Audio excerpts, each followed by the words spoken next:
Okay, so I was recommended this video by a viewer. Let's check it out and see what is up with it. Okay, so I haven't played any class except for Necromancer at this point, so let's just watch it. Guild Wars Hold on 1 second. Let me... Oh, there we go. 2 is a fantastic game that has been out for quite a while now, but you're only just getting into it. You've Yes. seen videos of elite specializations, build guides, and gameplays, and you are utterly lost. Well, that's where I'm hoping to help you. Guild Wars 2 has so much stuff going on inside of it that it just confuses the ever-living. I mean, let me kill this light. Boom. That's way better. Okay, so, yeah, Guild Wars 2 has so much going on inside of it that it's just unbelievably confusing to a new player. You expect it to be similar to every other MMO you've ever played, and that's just not the case whatsoever. I look like a mess today, dude. I feel like I'm in some kind of alternate reality where I'm just, like, going, dude. I don't know. Let's go. This is going to be an overview of all 9 classes, we call them professions in this game, Yeah. and how you can find the right one for you to start. And then I will rate those professions based off of their difficulty as a new player. I will be focusing mainly on the core professions, but will make brief mention of the elite specializations. Also, I'm confused by the elite specializations. I'm assuming they're like job advancements in other games because people talk about them as if they completely change the way that your character plays, but I don't understand how that can happen. If it's based on the core mechanics of, say, Necromancer, and then you go to Reaper, I don't know how it could possibly change the core mechanics of it, but we'll find out as we watch. So as a I suppose. disclaimer, each and every profession has a place in the game, so at the end of the day, make a choice for the one that you think you will enjoy the most as the profession Thief that you looks play. really interesting for me. People said that Thief with staff is basically punch-a-lot guy, and I want to be punch-a-lot guy, so I might make a human thief who's really buff at some point. Is Can you be the shirtless in lens this in game? which you view the game. And let's make that view a really good one. Necromancer. First, let's talk about our me. beefcake patty, the warrior. About as staple as a class in any MMORPG anywhere. All warriors essentially do the same Greatsword thing in warrior's so every rad, single dude. game. They are melee combatants that are breathtakingly violent. The war I really like melee warriors so far, or greatsword warriors so far. I have an alt that's a Norn greatsword warrior, and I've been playing a little bit of him, and I think that class is really, really cool. I might use one of my boosts on him once I finish leveling up my Necromancer, but my Necromancer is now sitting around level 54. I've started following the adventure path and hitting the story quests and doing world completion as I go, but you know, saving a lot of that for later because I just wanted to experience more of the game, to be completely honest. So I've been hitting that adventure path. I did my adventure path stuff, dude. I went from level 47 to level 53 in 6 minutes. No joke. I don't even know what I did. I just started doing crafting stuff, and I crafted a whole ton of equipment because I just had gotten started looking into crafting for the first time, and now I'm really into crafting in this game, and my level just shot up, dude. Just shot up like crazy. warrior is of the heavy armor category and has many different weapon options, mostly melee with a few range sprinkled in there. Yeah. Their unique class ability Charges or and profession stuff, yeah. mechanic is their burst skills. When in combat, warriors generate adrenaline, which then is spent on these burst skills that can deal some serious damage or control enemies. Warriors have some pretty unique skills, like their banners that benefit allies or weaken enemies, or even their physical skills, which offer some crazy crowd control. Yeah. Warriors also tend to have some very high baseline defensive stats in vitality. Warriors seem like they physically affect people a lot more. As a Necromancer, I have a lot of debuffs that I can cast on people, so a lot of slowing, a lot of bleeding, a lot of poison, a lot of things like that. But Warriors, actually, when I watch videos of Warriors in combat, there's a lot more straight up knocking enemies down and things, and they feel...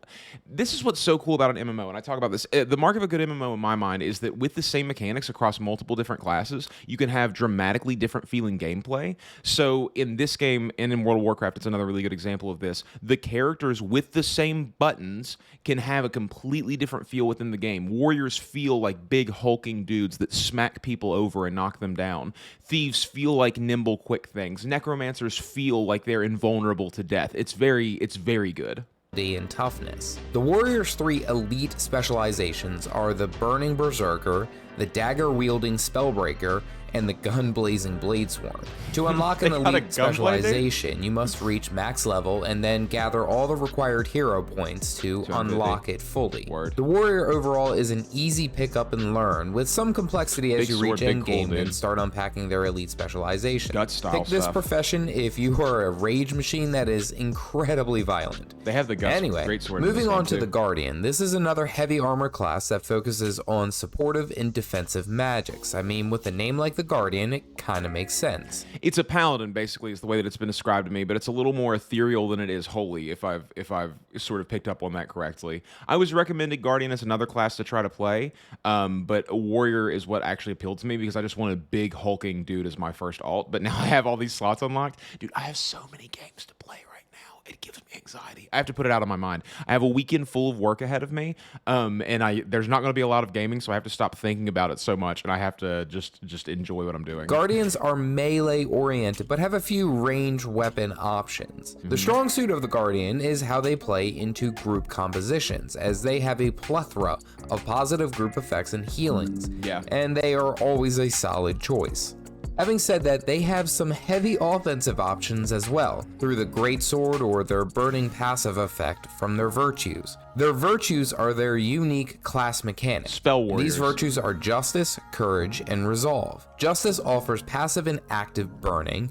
Resolve offers passive regeneration as well as an active healing and cleansing. Courage passively grants Aegis, which is a boon that blocks the next incoming attack.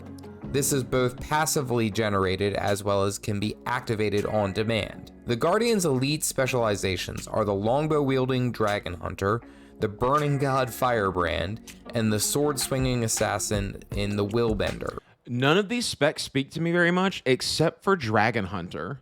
That's a cool idea. I like that. This gives me Quincy kind of vibes. Or if you remember in Anne Orlando, those giant Dragon Hunter, great bow wielding douchebags who knock you off the railings when you're running up in Dark Souls 1. That's the kind of vibe that this gives me. And dude, when I was playing Dark Souls 1, I would invade people in that area, and I would just get up to the high spots with the great bow, and I would just knock them off of those things as well.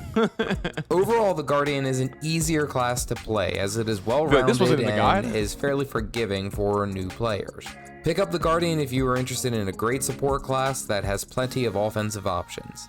The last heavy armor class is the Revenant. As a caveat, you must purchase an expansion to gain access to this profession. I have the expansion. The Revenant is an incredibly unique class, as it literally summons historic figures from Tyria's past to harness their powers. They have access to mostly melee weapons, except the hammer, which is unironically a ranged weapon. Aside from that, their profession mechanic is their legendary stances. Every time a Revenant changes stances and channels a legend, they always get the same set of skills tied to that particular legend. At any given time, they can have 2 of these legends equipped and ready to summon, and each of the legends can do something very well, like the Dwarf stance being very defensive, while the Assassin stance is incredibly offensive. The Revenant also utilizes energy that is depleted using skills or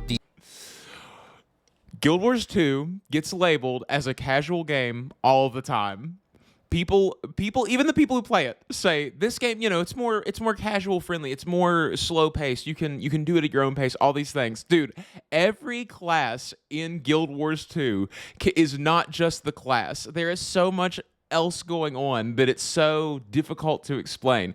You think, oh, I'm going to play this guy. He's going to be like a warrior. And then there's all these different facets of warriors that you can be, all these different mechanics that go into making that class who they are. There's all these different builds that you have to think about. In most games, in most MMOs, you have maybe 3 specs, and for each one of those, there's a build guide online for how to do the most optimal damage. In Guild Wars 2, it is like a page of build guides for every single class, for every single different specialization that you could imagine, whether it's healers, support, DPS, all these tank, DPS, all these different things. So just tons and tons of stuff.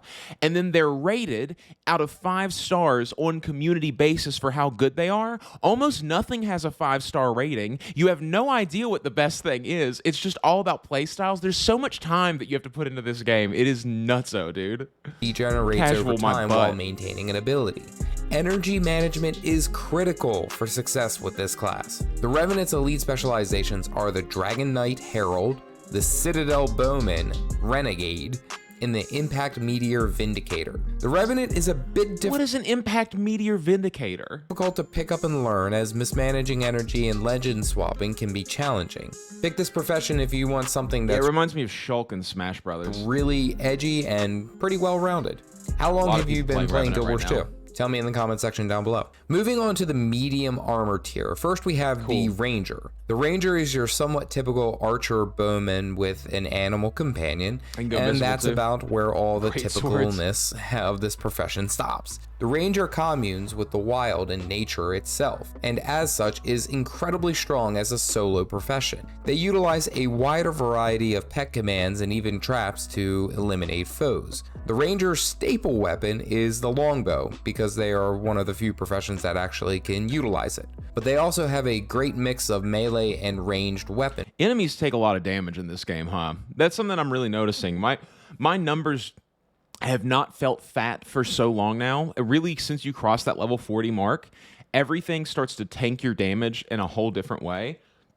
And getting mobbed by a whole bunch of enemies, you will come close to death. I have had to rebuild my character a couple of times and choose what I'm actually using a couple of different times now, specifically because if I'm not careful, my health will deplete so quickly, so I have to set up my character in a way for how he has a lot of sustain, because I love to pull lots and lots of enemies. It's wild.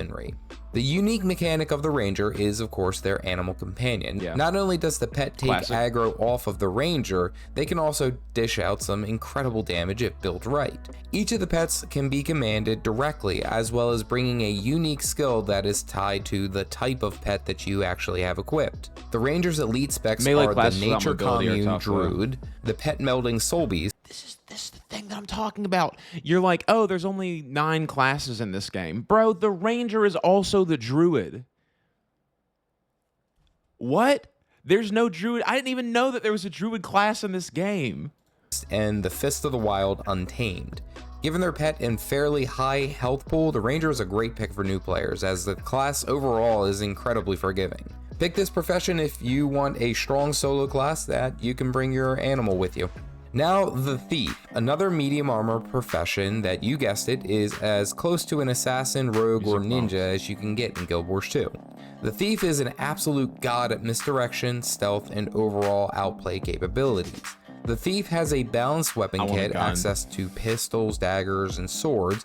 I think late game for my Necromancer, I want to do Greatsword as I want to do Greatsword and Staff, but I also want to mess around with Scepter and Gun, because I've seen a lot of really good things about that. And even a short bow.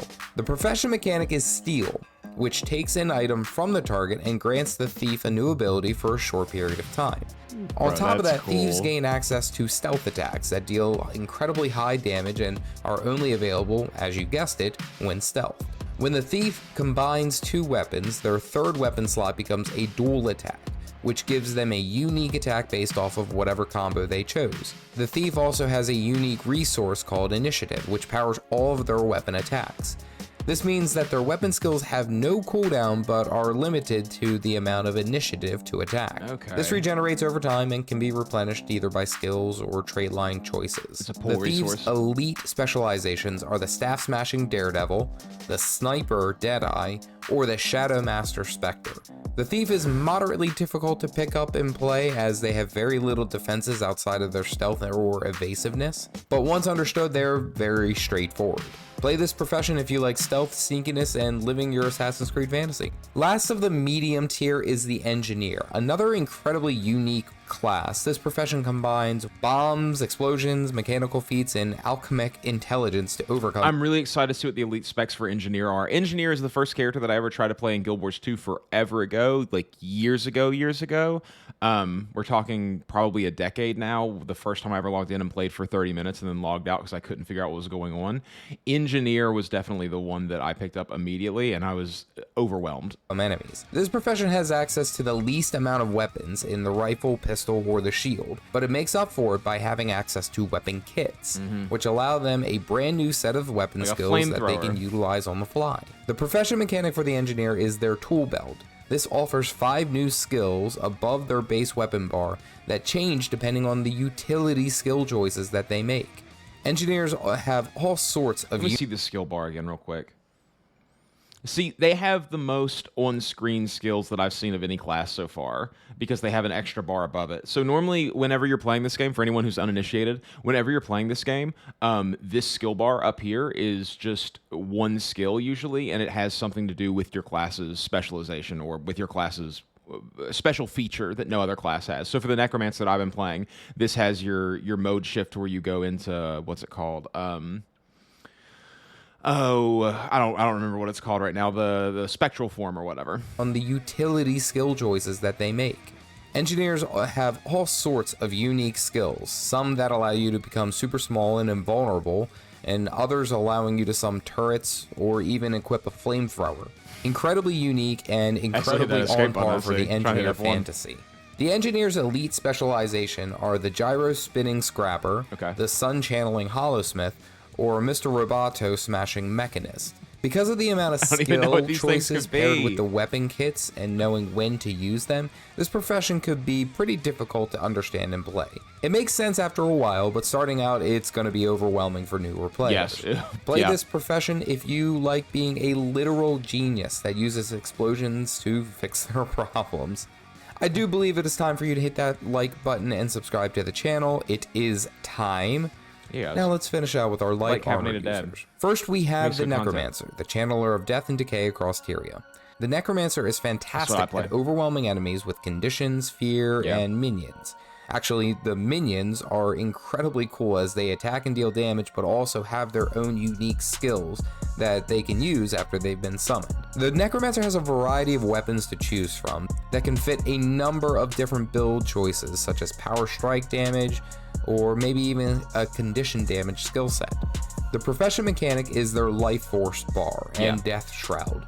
As the Necromancer that's what it's called. So Death Shroud sort of builds up over time, and in battle you have different skills that actually build up that shroud. And then one of the things that so the way that I have my Necromancer built currently is I spend health until I'm about to die, and then I go into shroud mode, and then I do huge massive AoE damage and really can hit things very hard while having a whole secondary health bar. And as that depletes, I have him set up so that he heals himself, his regular health, so he becomes this sort of balance back and forth juggling act of having these two forms active at different times, and I can just run around and kill everything without ever having to take any time off to sit back and heal because he does it actively. It's very in combat, and utilizing their abilities, they generate life force, which appears above their weapon bar as a secondary health pool. When they need to, Necromancers can activate Death Shroud, which empowers the Necromancer with a new set of damaging skills and abilities that can inflict fear, conditions, and some really strong strike damage. The Shroud also acts as a defensive tool, as taking damage while in the Shroud depletes life force health pool, not your main health pool. The Necromancer's elite specializations are the Greatsword Slicing Reaper, the Sandwraith Scourge, or the Corrupting Harbinger. I highly recommend the Necromancer to new players as it is incredibly forgiving for mistakes while still also being pretty damn powerful. Everyone told me to bring in Also, the help of minions first. to tank enemies is a massive benefit. Pick this profession if you like death, destruction, and minions kind of pique your interest. Another medium armor class is the Mesmer, and in my opinion, there is no other Did he put Necromancer in medium armor? Because Necromancer's light armor. class like this across any other MMORPG that I have ever seen. Yeah. It utilizes clones, phantasms, and confusion to decimate foes and trick enemies. The Mesmer's weapons have both melee and ranged options that include some type of phantasm in each that can be summoned. These phantasms and clones play into their profession mechanic, the shatter skills. These skills have increasingly stronger effects depending on the amount of clones that are shattered. This can be realized as either direct damage, applying confusion, dazing enemies, or even granting temporary invulnerability. Many of the skills assist the Mesmer to be slippery and evasive, as they typically don't do well in upfront continuous combat, hence the clones and phantasm for taking the enemy's attention. The Mesmer's elite specializations are the time-splitting Chronomancer, shadow dancing Mirage, or the dagger-throwing Virtuoso. The clone management as well as the lower defenses of the Mesmer make it moderately difficult to pick up and play. But once you learn how to survive, you can pretty well thrive with this class. Pick this profession if you want an incredibly unique class that has an affinity for confusing enemies. My personal favorite in my Elementalist is one that I've heard that is super difficult. One thing that I've noticed a lot in Guild Wars 2 is that no matter what class you choose, there are always going to be people who really, really like it. That's the thing that I've noticed the most about actually watching people be out here and playing these games in general, is that everybody sort of has their own. I'm sorry, I just realized I didn't have this down here. Hold on, this is my RuneScape hub. I just pulled this up. My apologies for everybody from earlier.